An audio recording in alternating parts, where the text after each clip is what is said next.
हिंदू धर्म में कई व्रत त्योहार मनाए जाते हैं।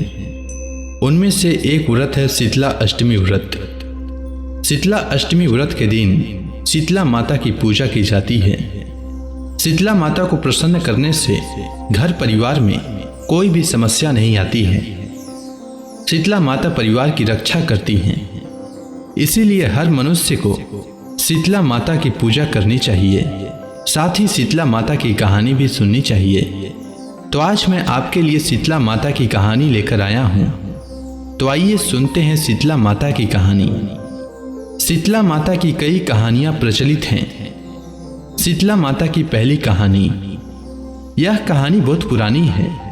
एक बार शीतला माता ने सोचा कि चलो आज देखूं कि पृथ्वी पर मेरी पूजा कौन करता है, कौन मुझे मानता है।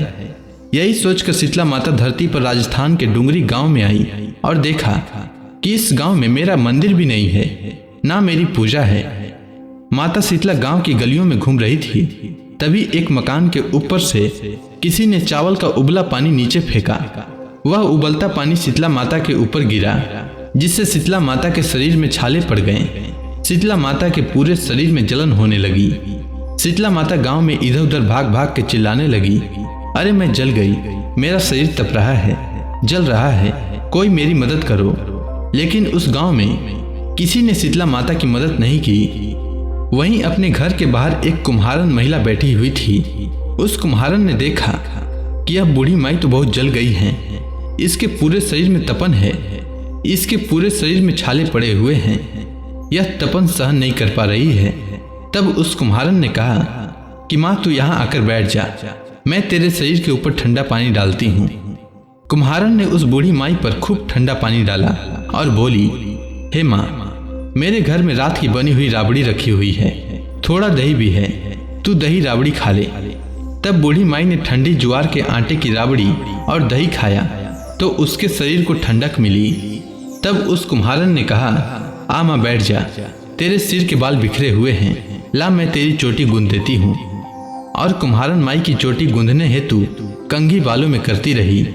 अचानक कुम्हारन की नजर उस बूढ़ी माई के सिर के पीछे पड़ी तो कुम्हारन ने देखा कि एक आंख बालों के अंदर छुपी है। यह देखकर वह कुम्हारन डर के मारे घबराकर भागने लगी। तभी उस बूढ़ी माई ने कहा, रुक जा बेटी, तू डर मत, मैं कोई भूत प्रेत नहीं हूँ, मैं शीतला देवी हूँ। मैं तो इस धरती पर देखने आई थी कि मुझे कौन मानता है, कौन मेरी पूजा करता है। इतना कहकर माता चार भुजा वाली हीरे ज्वारात के आभूषण पहने, सिर पर स्वर्ण मुकुट धारण किए अपने असली रूप में प्रकट हो गई। माता के दर्शन कर कुम्हारन सोचने लगी कि अब मैं गरीब इस माता को कहाँ बिठाऊं। तब माता बोली, हे बेटी, तू किस सोच में पड़ गई।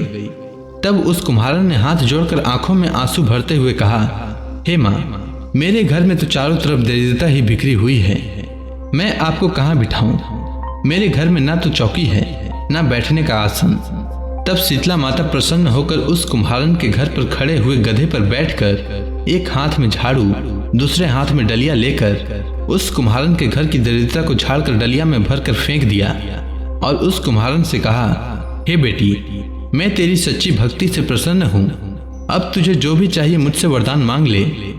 तब कुम्हारन ने हाथ जोड़कर कहा कि हे माँ, मेरी इच्छा है कि अब आप इसी गांव में स्थापित होकर यहीं रहो, और जिस प्रकार आपने मेरी घर की दरिद्रता को अपनी झाड़ू से साफ कर दूर किया, ऐसे ही आपको जो भी होली के बाद की अष्टमी को भक्ति भाव से पूजा करे, आपको ठंडा जल, दही व बासी ठंडा भोजन चढ़ाए, उसके घर की दरिद्रता को साफ करना और उसकी पूजा करने वाली नारी जाति का अखंड सुहाग रखना, उसकी गोद हमेशा भरी रखना।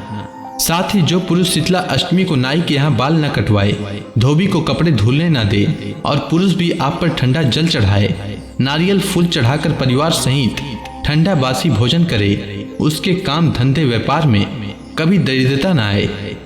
तब माता बोली, तथास्तु, हे बेटी, जो तूने वरदान मांगे हैं सब तुझे देती हूँ। तभी से शीतला अष्टमी के दिन शीतला माता की पूजा की जाने लगी।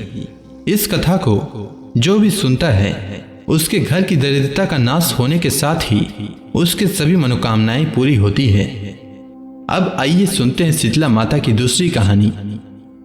एक गांव में ब्राह्मण दंपति रहते थे। दंपति के 2 बेटे और 2 बहुएं थी।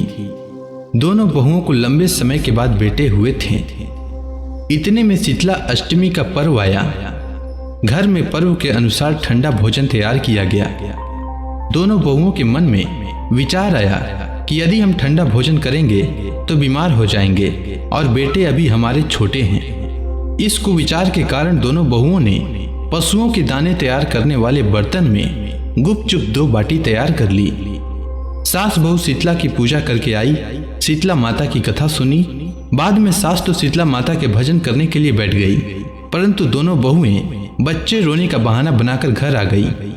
दाने के बर्तन से गरम गरम रोटला निकाला, चूरमा किया और पेट भरकर खा लिया। सास ने घर आने पर बहुओं से भोजन करने के लिए कहा। बहुएं ठंडा भोजन करने का दिखावा किया और घर काम में लग गई। सास ने कहा, बच्चे कब से सोए हुए हैं, उन्हें जगाकर भोजन करा लो। बहुएं जैसे ही अपने अपने बेटों के पास गई तो वे उन्हें मृत अवस्था में पाया।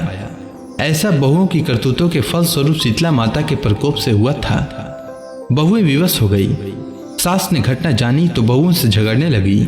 सास बोली कि तुम दोनों ने अपने बेटों की बदौलत शीतला माता की अवहेलना की है, इसीलिए अपने घर से निकल जाओ और बेटों को जिंदा स्वस्थ लेकर ही घर में पैर रखना। अपने मृत बेटों को टोकरे में सुलाकर दोनों बहुएं घर से निकल पड़ी। जाते जाते रास्ते में एक जीर्ण वृक्ष आया। यह खेजड़ी का वृक्ष था। इसके नीचे ओरी शीतला दोनों बहनें बैठी थीं। दोनों के बालों में जू थी। बहुओं ने थकान का अनुभव भी किया था। दोनों बहुएं ओरी और शीतला के पास आकर बैठ गई। उन दोनों ने शीतला ओरी के बालों से खूब सारी जू निकाली। जूओं का नाश होने से ओरी और शीतला ने अपने मस्तक में शीतलता का अनुभव किया और कहा, तुम दोनों ने हमारे मस्तक को शीतल ठंडा किया है, वैसे ही तुम्हारे पेट की शांति मिले। दोनों बहुएं एक साथ बोली कि पेट का दिया हुआ ही लेकर हम मारी मारी भटक रही हैं, परंतु शीतला माता के दर्शन नहीं हुए हैं। शीतला माता ने कहा कि तुम दोनों पापिनी हो, दुष्ट हो, दुराचारिणी हो, तुम्हारा तो मुंह देखने भी योग्य नहीं है। शीतला अष्टमी के दिन ठंडा भोजन करने के बदले तुम दोनों ने गर्म भोजन कर लिया था। यह सुनते ही बहुओं ने शीतला माता जी को पहचान लिया। देवरानी जेठानी ने दोनों माताओं का वंदन किया। गिड़गिड़ाते हुए कहा कि हम तो भोली भाली हैं, अनजाने में गर्म खा लिया था। आपके प्रभाव को हम नहीं जानते थे। आप हम दोनों को क्षमा करें। पुनः ऐसा दुष्कृत्य हम कभी नहीं करेंगे। उनके पश्चाताप भरे वचनों को सुनकर दोनों माताएं प्रसन्न हुईं। शीतला माता ने मृतक बालकों को जीवित कर दिया। बहुएं तब बच्चों को साथ लेकर आनंद से पुनः गांव लौट आई। गांव के लोगों ने जाना कि दोनों बहुओं को शीतला माता के साक्षात दर्शन हुए हैं, तो दोनों का धूमधाम से स्वागत करके गांव में प्रवेश करवाया। बहुओं ने कहा, हम गांव में शीतला माता के मंदिर का निर्माण करवाएंगे। चैत्र माह में शीतला अष्टमी के दिन मात्र ठंडा खाना ही खाएंगे। शीतला माता ने बहुओं पर जैसी अपनी दृष्टि की वैसी कृपा सब पर करे। शीतला माता सदा हमें शांति, शीतलता और आरोग्य दें। उम्मीद है आपको शीतला माता की कहानी अच्छी लगी होगी, तो प्रेम से बोलिए शीतला माता की जय।